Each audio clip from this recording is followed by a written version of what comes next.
Welcome to Charge Attack. Today we'll be looking at some of the upcoming and past remake and remaster games, looking into sort of why they're so popular, what people like from them, and sort of what our general opinions are. Such games as we'll be looking at, such as Halo Combat Evolved, the recent Crash Bandicoot, Spyro, Crash Team Racing, Ratchet and Clank, Kingdom Hearts, Final Fantasy VII.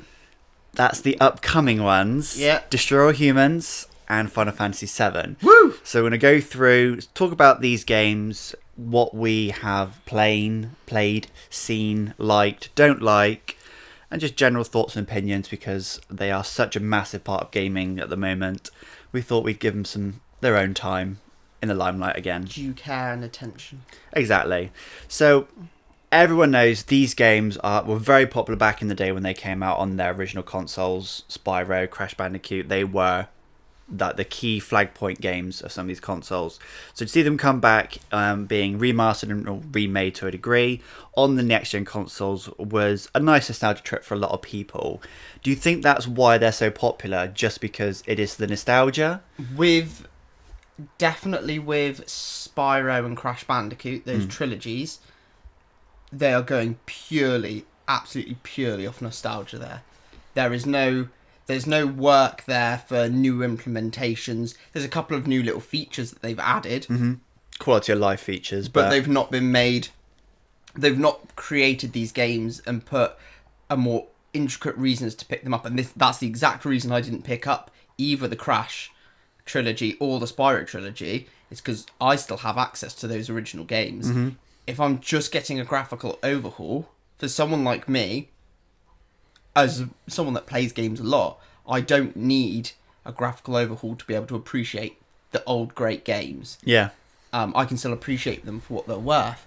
So for someone like me who has the old versions of these games, knows what these games are about, knows why I was playing these up until a couple of years before the re-releases came out. I've still got them on my PlayStation 3. It's still easy enough to access, but then putting it into one easy package on the latest console and said, do you remember this when you were younger? Here you go, in all its glory, looking absolutely beautiful. It's gonna attract the people that want it for the nostalgia. A lot of people won't have the original consoles like we do. We still have our PS2s and whatnot that we can play these old games on. A lot of people, when they buy new consoles, they then sell on their previous ones and then potentially their old games with it that haven't then been ported up onto the next gen console. So I think a lot of people would appreciate it for that then, because it is maybe a cheaper and easier way of gaining access back to these nostalgia games. And it is a good way to introduce them to the modern day gaming. Somebody that didn't want to pick up a PlayStation 4 because they didn't feel as though any of the more current games were going to particularly take their fancy, or they weren't that interested in it, or even, say, for example, parents with kids, especially the Spyro and Crash trilogy, which no doubt we're going to talk about a lot in this because they are big staples as to these remasters and remakes. Like, even for them, like, the parents might just want to pick them up and go, I used to play this when I was younger, I could get my kid into it. Then they go out and buy a PlayStation. Gives them that excuse to get a PlayStation. They've then got this access to all the other repertoire of games that are available that aren't necessarily just remakes and remasters. It's a good sort of intro, little tempter teaser for people. Yeah, so I wouldn't say this is where it becomes sort of convoluted, because it depends on what you're wanting out of it. I would say the majority of those sales, your partner bought Crash trilogy because he's like, the Crash trilogy. There wasn't as much of a drive for me because I'm just sort of like, well, yeah, I've still got them, I still play them. I had that with or having it with Destroy All Humans. They only recently, in the last couple of years, re-released the first 1 and 2 on the PlayStation 3 and 4, so that you can then play them again. Yeah, and I still have the Destroy All Humans 3 on the original Xbox 360 console. Yeah. So I'm having that with this one. It's a nice looking game, and I probably will still get it just to play the game again in this upscaled version and see if they do change anything rather than just the graphics in it. Especially for those games as well, like the Spyro and the Crash, is that they are for the most part just graphical overhauls. That is that's why I would solely aim those at just nostalgia trip. Yeah. And there isn't too much of a story to them either. It's not an in-depth story. No, And that's where very something like, linear. say, for example, the Master Chief Collection, a little bit of a different case. I'm way more interested to pick that up because the whole series is across a few generations of consoles as well, which obviously starts to cause a little bit more confusion and whatnot if you wanted to pick up an old version, you were that determined. But then they also then reignited the online services with them. Yep. So Halo's then got, you can then play the original online again with the original sort of style, weapon damage, how this works, how that works. So there's those options as well. That then starts to appeal less. Obviously, the nostalgia reasons are still there. You've also then got the story reasons for playing the remaster. Oh, you want to be caught up to date with all of the Halos? Exactly. One purchase, you get all of the Halos. You can play through all of them, and you can be as up to date with the story as there is story to be up to date As they with. still continue with it, yes. A lot of people who may be interested in these earlier games, so these later games that are coming out, such as Halo 5, don't know why, but they may want to then go back and obviously see the original of where it came from, so that they're up to date. Yeah, and that's quite a nice touch, and that's where these remasters and remakes, they're selected and released for, like you said, like a different amount of reasons. Like Final Fantasy VII, obviously it's got its remake now, but that has had so many little remasters and re-releases essentially, where they've not even graphically overhauled them. They've just basically re-released them on the modern day consoles. That's why they're still doing that, but they've still got, say, for example, the Final Fantasy VII Remake. Now, this is one of those things where people are upset, saying, we don't want a new story, we don't want anything changed, we don't want you to change the battle system. They're just saying, we want the game, but in modern day graphics. But you can still have that game just without the graphics. Like, that's not what makes a game great. Nobody talks about graphics anymore.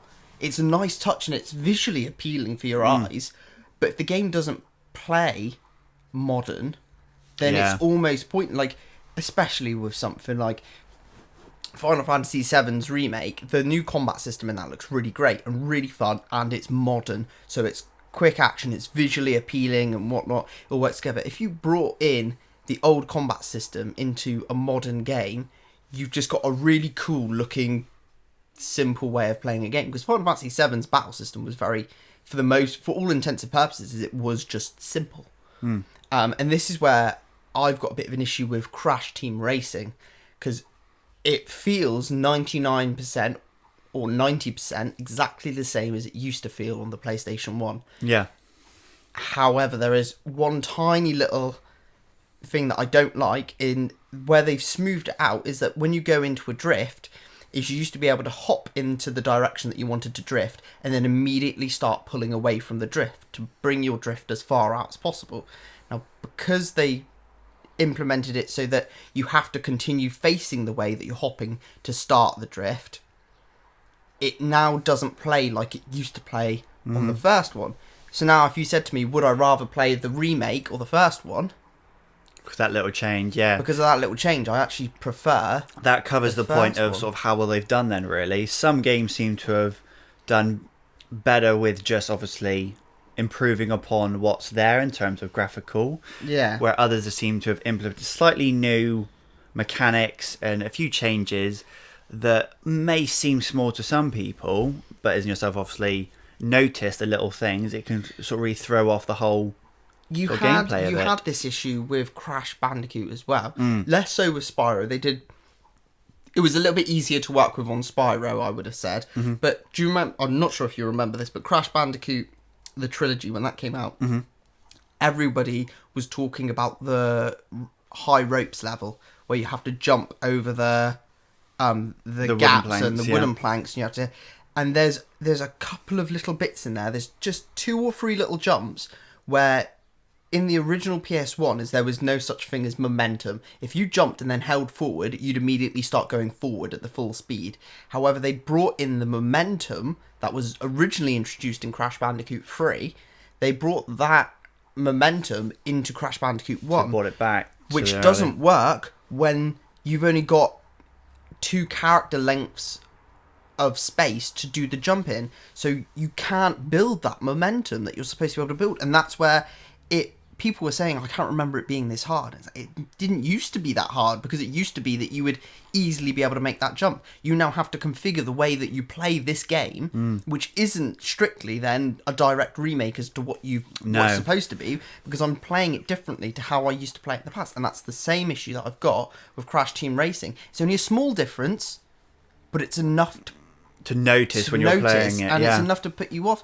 So the other, at least with Crash Trilogy, they did bring in like time trials on the original, on number 1, which was never there in the original, which is a cool addition, but that's not a grand styled addition that's going to make it stand out as an independent game. Yeah. So I think that a lot of these games, like, they're doing well with what they're doing, but I think if you're going to make a absolute direct remake or restyle or graphical overhaul, they need to nail their mechanics just a slight bit more, unless it's not too noticeable. It's like Spyro had the free moving camera, the new Spyro Reignited Trilogy, free moving camera. That's a good implementation. There is no harm in that implementation other than it makes the game easier and better to use. Don't change certain mechanics just because it makes it look better and it works better as a modern game. That's not how these style remakes should be. So maybe adding options. Here's some new maybe potential options of way of playing the game, or slight adjustments that might work with the new remaster, but you can switch off and on if you want a more genuine game feel. Yeah. If they were able to do that, that would be amazing. Yeah. But I get the feeling for that, again, this is because of who these games are aimed at, the nostalgia-wise, they're probably not that bothered by. Yeah, people don't be looking at settings too much really in that regards of sort of their play styles, want to pick up and play. So some have done, we've done quite well in their I would say looks. from the most part, across the board, all these games have been remade really well. There is just some things that if you are a big fan of in the past, is they can end up making it more difficult to fall into the same kind of love. I would still happily play through the trilogies, and I would still enjoy them just as much, but won't enjoy them more. Yeah. And that's something that I should be doing, because essentially you've made the world just look more beautiful. Why am I not falling in love with this world more than the one in the past? Nostalgia only takes you so far, doesn't it? It reminds you of what was. It doesn't replace what was, sort of thing. So yeah. And I mean, that's mainly off just the remake. That's just for the graphical overhaul remakes. When we're talking a full remake, as in they completely rework the mechanics and everything. So Ratchet and Clank did that, where they remade the first game, but they completely changed up the story. They completely changed up everything. It was nothing like the first game that came out. That first Ratchet and Clank, like, in any way was it the same. But that I then honestly I come away from that just thinking that game might be better than the first one, because they've given it this updated and modern feel, because they're not going for the same feel as the first one, because they've made it differently, and that's what you're going for with Final Fantasy VII. So Halo is a perfect example. The Halo Combat Evolved, what's it called? The Collection, Master Chief Collection. Yeah, they did a really good job of that, because they kept it so much exactly the same as the original that you can just flick back and forwards between how the new one looks compared to how the old one looks. I wish more games would introduce that with these remakes. Yeah, that's such a cool I know mechanic. a lot of them can't, because some of these companies are now making games where the originals weren't made by the same company, so they can't use their obviously assets and looks. But yeah, it would have been lovely. Like, in Spyro, it would have been nice to have seen just some of the old looks and things. Yeah, and just and be Crash. able, just like something small like that, and it's just a weird, kooky, fun way to show off. And like, it was done this so is well where in Halo. This is where we've come from.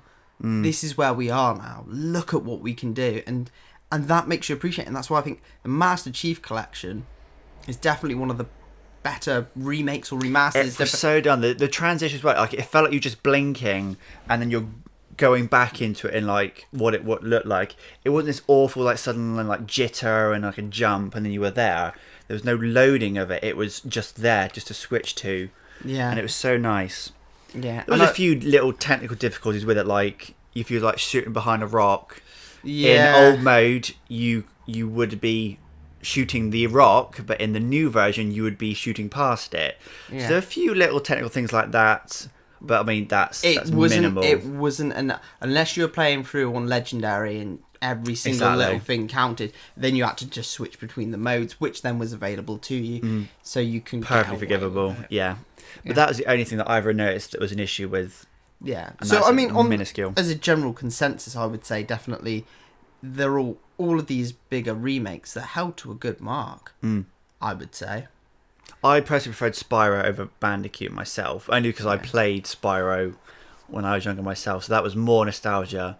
But the games have been done very well. Like you were saying then, it's probably the best way to look at... If you're ever looking at your remastered or remaked games, is you must look at them as how far can nostalgia take you. And with the Crash Bandicoot games, nostalgia was 90% of that. Because it's all 1, 2 and 3, they were all released on PlayStation 1. They hadn't been re-released. They hadn't been they've been re-released on PlayStation 3, PlayStation Network, and that might have been something that you could have gotten your hands on. There wasn't too much like pushing for it. When was the last time we had a new release Crash game though?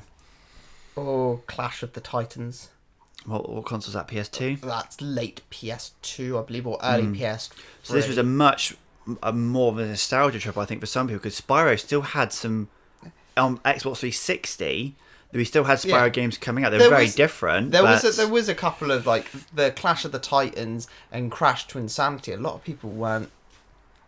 They deviated from the original. Yeah, it wasn't what it used to be. So that's where it's quite nice, and that's what I'm saying. It's like the nostalgia for Crash takes it that 90% of the way, and then the updated gameplay and whatnot takes it that extra 8% of the way, which is where I'm sort of a little bit unhappy with it. And it's not a massive thing, like I'm saying. It's only 2% of this game where I'm just getting that uneasy sort of, you've messed this up, and I should not be feeling that at all when you've got these games already made. And Spyro did it even better, I would say, because they just basically made everything look really modern and really nice. But so it's perfect in that sense. There's nothing else to it. Again, with Master Chief Collection, they've redone it. The better thing with Master Chief Collection is they've then brought in the ability to play online with them, and that's what Crash Team Racing has done that. But because they've changed that little mechanic, it's put me off it. I enjoy online gameplay, but if I could play online on the PS1 version, I'd much rather do that. Yeah, have the original. Which is a fair comment. Yeah. So they're done well, but there's a few tweaks that we'd rather see. Yeah. No, it may be patched something, because I know that Crash Racing has got a few patches coming, so maybe it's something they'll adjust it later on. So, no, I don't think they will. No? It's something that they would have implemented at the very beginning. If they couldn't have implemented, I mean, by all means, prove me wrong. I highly, highly doubt that they will. They might not have thought it was a massive thing. It's gameplay affecting, so your gameplay style would be affected. So then, if you do go back to it, that was the whole reason I preferred Crash Team Racing to Mario Kart, is the control and the drifts and whatnot was so much easier and so much better and funner, and Mario Kart is very consistent with how its drifting works, which is fine, but that's why I'm more of a Crash Team Racing fan, because they did it more to my liking. I can definitely see that from looking at the two gameplays between Mario Kart and these. This one does seem a very more focused on like the driving aspect of it, like with the power sliding things and whatnot. Mario Kart, you just seem to skid around a corner. There was no real sort of like mechanic for it. It just sort of happened, and that was it. So going forward with these sort of games, do you think it's because they want to create nostalgia trips for people and show them what they can do with these really old good games and how well they can bring them back into, say, the 21st century? Do you think they're doing it for that reason, or do you think that they're just like, shit, we need an idea, to tide us over for something else, let's just bring back these old but golden games, quickly polish them up, and get them out there to tide everyone over. Do you think it's like replacing their ideas, or do you think it's just money? Yeah, a lot of people are going to jump at it. I was going to say it's there's got to be an element of people asking for it, because like you say, it's nostalgia, and it is great to bring these games forwards and bring what these games used to be, and like show where we've come from, and show these golden brilliant games and get them forwards. However, it is like with everything else, it is money. I'd say there's a little bit more money focus here than like new ideas and whatnot. I mean, most of these games, these remakes, they're not being made by like the top end super big dogs like Naughty Dog and like EA aren't making them directly or anything like that, because they've got obviously their own big focuses. So it gives sort of like a smaller company, it gives them a really good fun IP to work with, and they sort of know the justifications, they know where they should be going, they've got good set guidelines. Essentially they're just going, okay, we need to take showcase this and what you can do, we can do this, and so it's great in that aspect, and that might be a part and cause of it.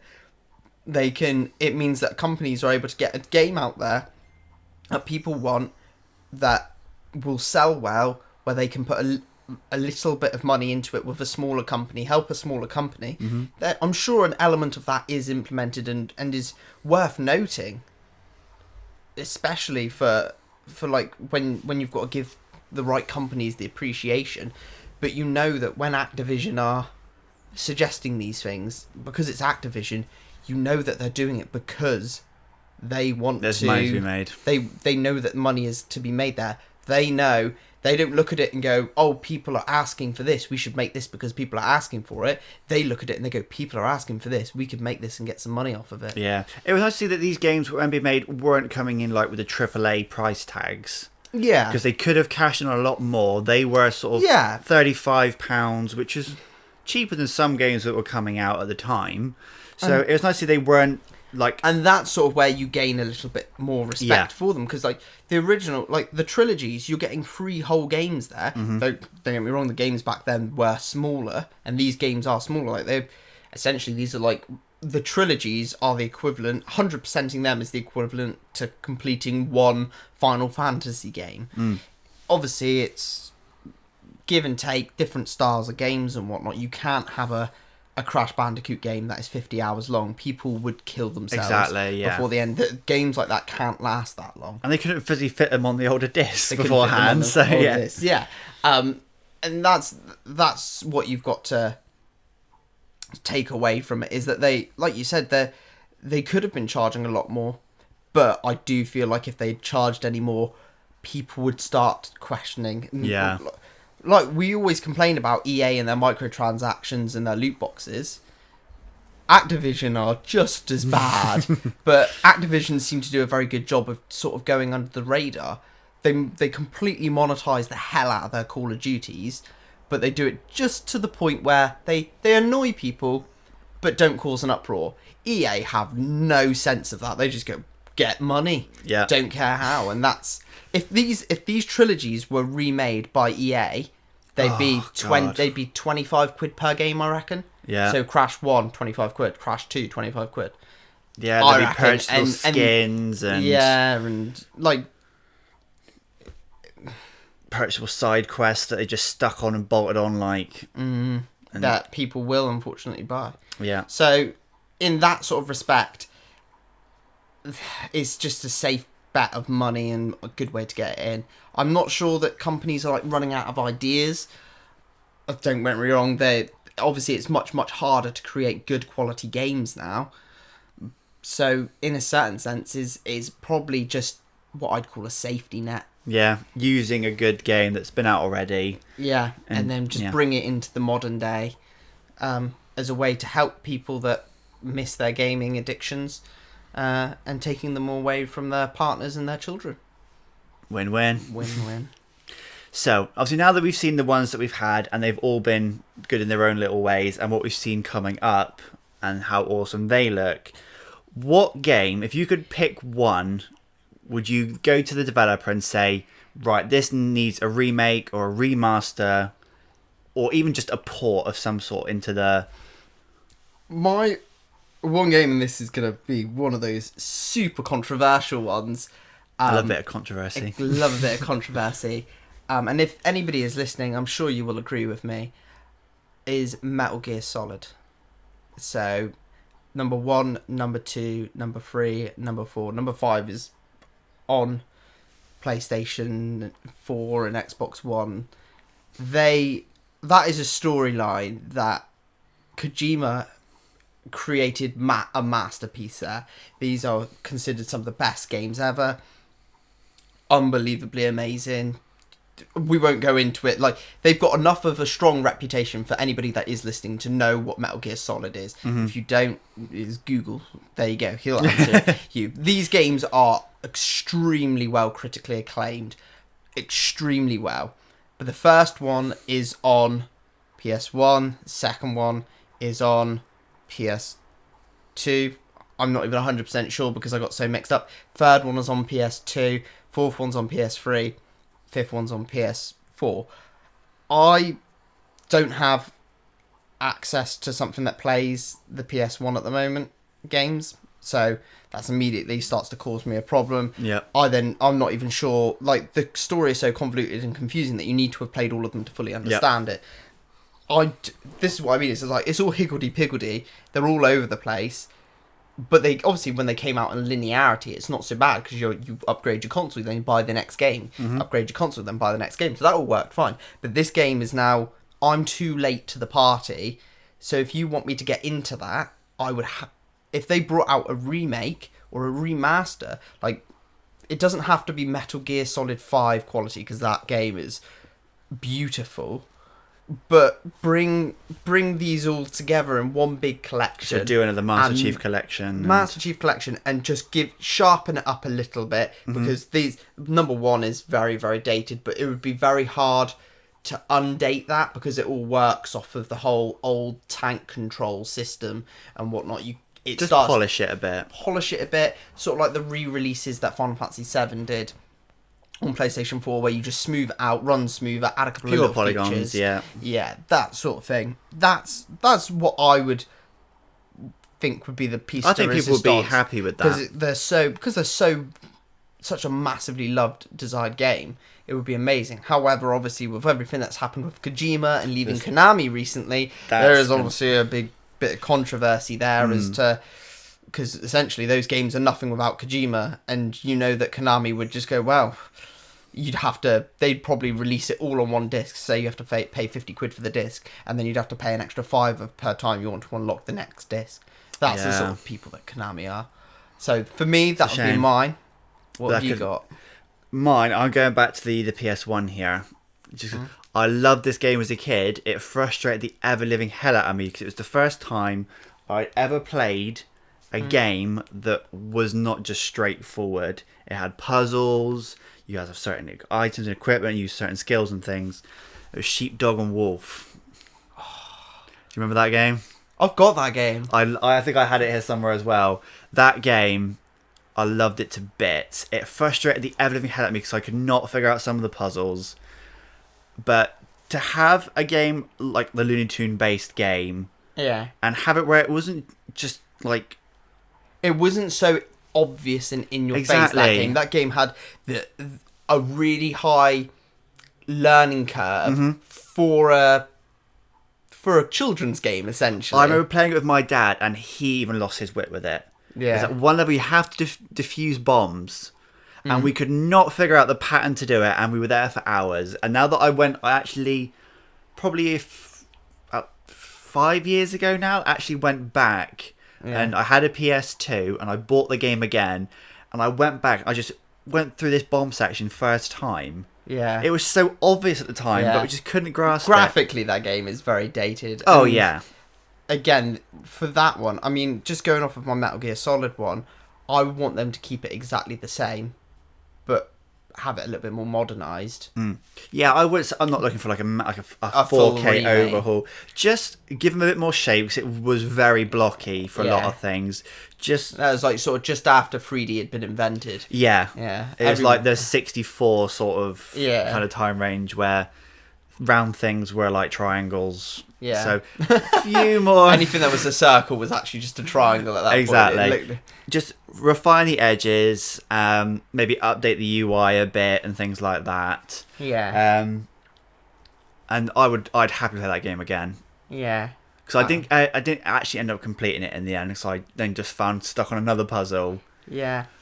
I can't believe you that. I mean, a couple of good ones that they could bring back up to date in a more modern time is like Legend of Zelda, something like the Ocarina of Time. I know that got remade on Nintendo 3DS, but that'd be good on Switch. Get More of something like a port. Psychonauts. That would be quite good just to be rounded off, especially with Psychonauts 2 coming out sometime soon. It's completely a possibility. I mean, it is. You can already rebuy that on PS4, but just sort of like that needed just sort of like just rounder and nicer graphics. They in could a do it couple with of the release, places. like they do, like with South Park. They released a Fractured But Whole, but you got the first one with it. They Yeah. could do something along those lines. You get the first one, and because you bought the second one, here's Yeah. like a But like some of those things, like Bugs and Taz, Time Busters, I believe it was called. Yes. that was a great sort of 2-player game that they could re-release. The problem is they haven't got as much traction. These sorts of things. Silent Hill, that's another one, obviously owned by Konami. Yeah. That's That got an PS1. amazing sort of repertoire. That would be good as a modern day proper remake. yeah. I give mean, they that- tried to get Kojima and Konami tried to get that started going again, but unfortunately, with everything that went on, it's all gone a little bit hoo-ha. But that's what I'm saying. Is like there is so much possibility for these older games to be brought forward. They don't necessarily, in a lot of senses, have to follow the strict rule of making it just a re-looking thing. So something like Sheepdog and Wolf, they could remake that, and they could make the level layouts completely different. Yeah. And I would be okay with that. Still make the because same basic principle, yeah. it's not affecting the game itself. It's creating a new game of what it should be. Whereas something like Metal Gear Solid, where like the story is such an intricate part, and the way it plays and the way it feels is a complete constant knock-on effect. I don't want them messing upset the around. dominoes. Yeah, don't start messing around with what you've got at the start, because otherwise it can upset everything else. And I think that's why they, with Spyro and Crash, when they re-released them, they did all three. They didn't just do the first bit and whatnot, because they obviously didn't want to lead like these like offshoot endings and things they might have sort of used to make the game more 21st century, we'll say. yeah. So they would, if they were going to remake it, they would definitely need to do all of them. Whereas the one-off games like Sheepdog and Wolf, they are just one story, one game sort of thing. So making changes to it is not going to have a knock-on effect to a different game. So I mean, what was it? Kingdom Hearts had all of its remasters come out, and what they did, which is really quite cool and interesting, is that they had the games that came out on the Game Boy Advance, which was Chain of Memories. When they ported that to PlayStation 3 and they redid it to PlayStation 3, they made it with the PS2 style and graphics. They didn't make it with the PS3 just a style and complete graphics. port. They just because obviously on the Game Boy it was all 2D and everything. It's completely different on the PlayStation 3 when they brought out this re-release, or the collection, Yeah. whatever you want to call it. But they didn't go over the top, and that's I'm okay with that. You don't need to go over the top. These Crash Bandicoot games and whatnot, they look amazingly gorgeous and whatnot. Didn't necessarily need to go that far. I mean, they haven't gone too far, which is great. There isn't like the stormy levels aren't just sort of like thick fog everywhere. For a and racing rain game, yeah. clouds and everything like that, and whatnot. They haven't gone too far, and that's good. And I'm glad they didn't do that. But they didn't even have to go that far.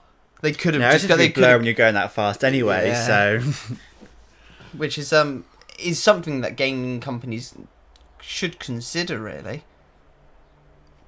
So, in a nutshell, you'd be happy to see more remakes and remasters of some of the older games, as long as they're done to what they're aiming to do. If they're done well, and they're not upsetting other things, they're not upsetting the elements around themselves, then they can work impeccably well.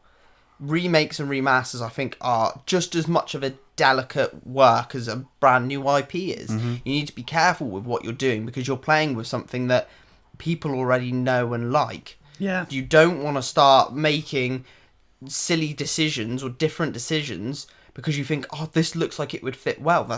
You're going to... It might work, but... It might work in some cases, but you might end up disrupting the rest. And that's where something like Crash Team Racing, that's where that falls for me. Because they've added this little extra nugget of intricacy where they've gone, oh yeah, it would work much better like that. You've now taken away from the game from you trying to improve it. Yeah. And that's not good. So, remakes or remasters, which would you prefer? Remasters being purely just a graphical update. I'm more for... Obviously, like I said, it's different for every game. I'm more for remakes and actually creating something... New games of older. Yeah. In that sort of sense, it almost becomes a reboot. Which, again, I'm okay with. Like with Ratchet and Clank, that was a reboot. Obviously, it was based off the first story, so it's, in an essence, it is a remake, but obviously, them rebooting it, I'm okay with. And I feel as though it's a much safer, more interesting way to do these games. But it then starts to pose the question as they're not the games that they used to be. Yeah. For me, nostalgia, if I want to play something old, I'll go and get the original. Obviously, with something like Metal Gear Solid, that's too far gone and too confusing for me. That's why I'd like something like that. Just remastered and very rebought game dependent then. But for the most part, remakes are much better. I'm glad that Square Enix are bringing my favourite game ever and they're remaking it rather than just bringing out the same, because I'd have nothing to look forward to. I have no idea. They said that the story has changed. I've seen bits in the gameplay footage that never ever happened in the original, and it makes me look there and go, oh, that's interesting. What else I wonder what's going to happen there. How's this going to affect that? Because obviously that means that can't happen. It's all new then. I'm in complete agreement, yes. And I would much rather feel like that and be excited and thrilled, and knowing that if Final Fantasy VII is a massive flop and it's shit, I know that I've always got the original Final Fantasy VII that I fell in love with. Yeah. And you shouldn't, and I mean this if you're listening, you shouldn't let something new take away from something old. Definitely not. If the remake of something is rubbish and you don't like it, that doesn't take away from the old one. If you think it does, or you think it's going to, you're wrong. It won't. It might taint the image, but that's like the same sense of people where they're like, I prefer the old Star Wars. That's fine. Fair enough. And there's nothing wrong with that. If you don't like the new ones, I'm not going to be the one to tell you that you're wrong for liking them. Books and movies adaptations. Your view of the movie is not going to change your view of the book. No. How many times do you always hear somebody say, book's much better? Every time. Exactly. So, I look forward to seeing more of these games upcoming. And hopefully, they will do them well as they have done in the past. But if there are any games that you've thought of, you people that are watching, let us know what you think about the games that have come out and what you would like to see. Because there are thousands of games out there that potentially could use some more time in the sun. We need you. Yes. And then maybe the game developers will listen to us then. I'm an army recruiter. We like Stadia listened to us when we complained. Ty the Tiger, whatever his name is? Black Tiger. No, Ty the Tiger. Oh! Tasmanian.